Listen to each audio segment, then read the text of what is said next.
morning, good afternoon. We're going to continue with our roots 1.8, but today we're going to be evaluating cube roots and cube roots using cube roots to solve an equation. Few things. Perfect cube is a number that is a cube of an integer. It's going to be that number multiplied by itself 3 times.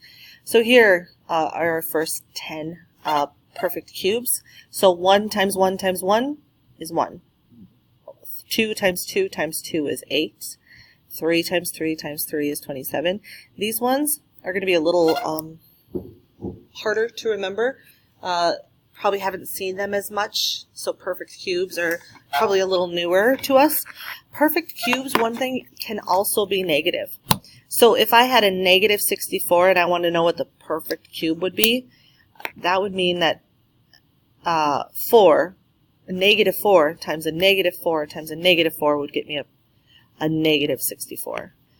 Since when you cube a negative number, you get a negative answer. So if this is a negative, your answer will be negative. The cube root is just the root of a number with 3 equal factors. It undoes a cube. So it's good to know that. Here, this is what I was talking about, where if I don't have a number here, it means 2. But if I do have a number there, so like 3, that means cube. So it's a cube root. It's called the index. Again, whatever that number is in there is called the radicand. And then this red symbol that looks like a division, but it's not, it has that little lip here, is the radical symbol.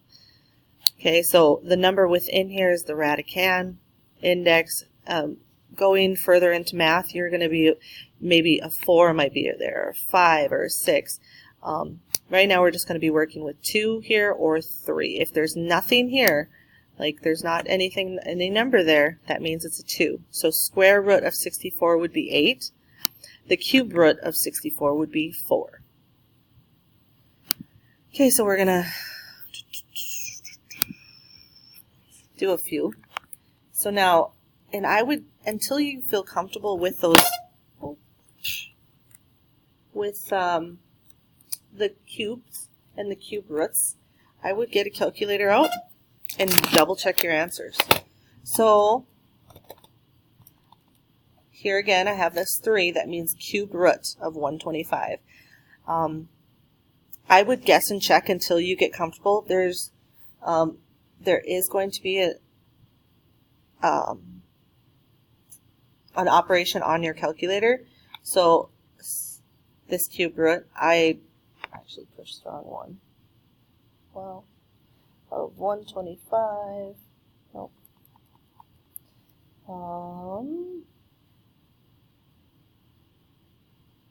And actually, maybe there is not. So this here, this one means square root.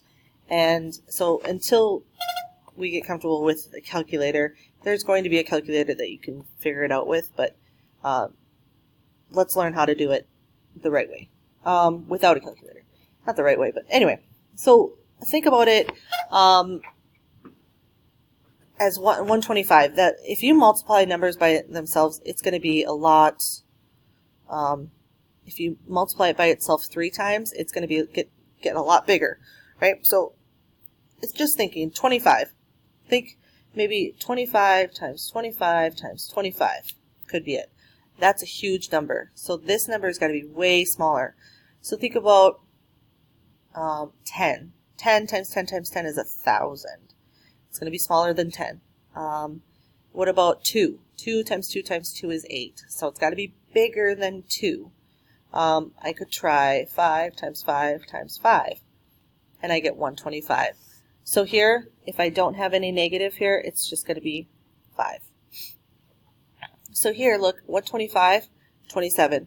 This number here, don't worry about that negative, is smaller than this number. So the cube root of 27 is got to be smaller than 5. So I could try 4. 4 times 4 times 4, 64. Oh, sorry. Then I would try 3 times 3 times 3, 27. I have a negative here, so it's going to be a negative 3. What multiplied by itself 3 times will give me 27. What multiplied by itself 3 times will get me 125. Okay, 729. Remember, 10 times 10 times 10 is 1,000, so it's got to be smaller than 1,000. So we could do 9 times 9 times 9, 729. So it's a positive 9. And then 64, we know, I think we checked that one, and it's a negative 4. Okay, again, if we have fractions, you can find the cube root of 216 over the cube root of 1,000. 125 was, cube root of 125 was 5, so we could do 6, try 6, and it's 216. So the top of the fraction is 6, and here 1,000 we said was 10. If I can, I want to reduce this. So 6 over 10, cut them both in half, becomes 3 over 5. My answer. Here, 512. It's not 6. Let's try 7. So 7 times 7 times 7, 343. Not it.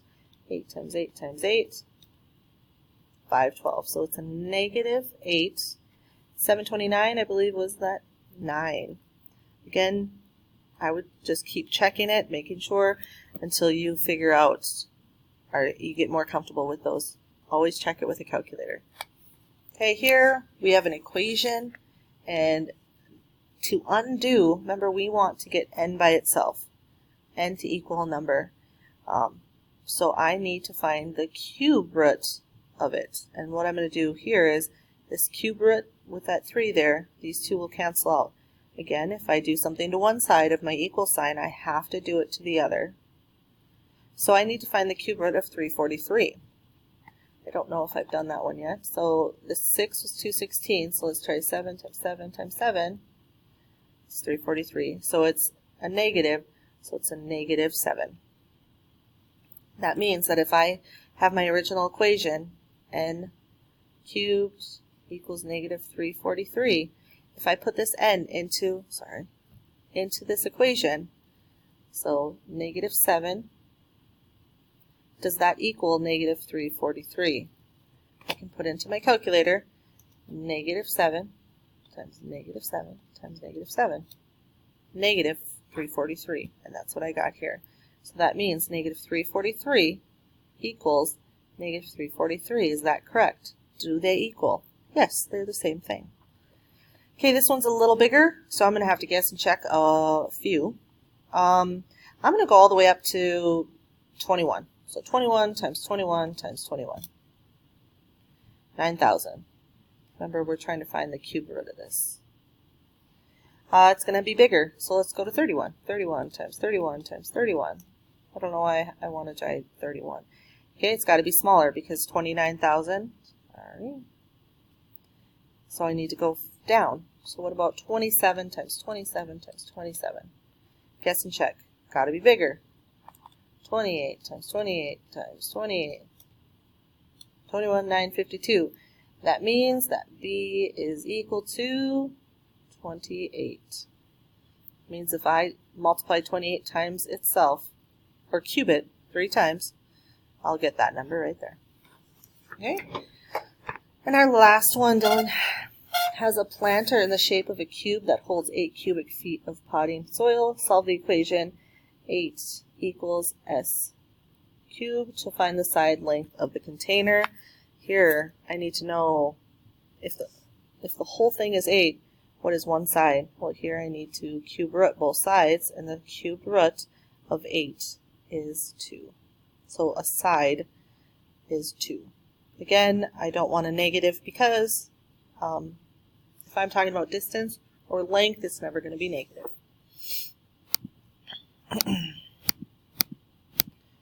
All right, your assignment is page 77, numbers 25 through 42 and 49 and 51. Again, these are going to be pretty quick when doing the assignment, so I want you to do them all.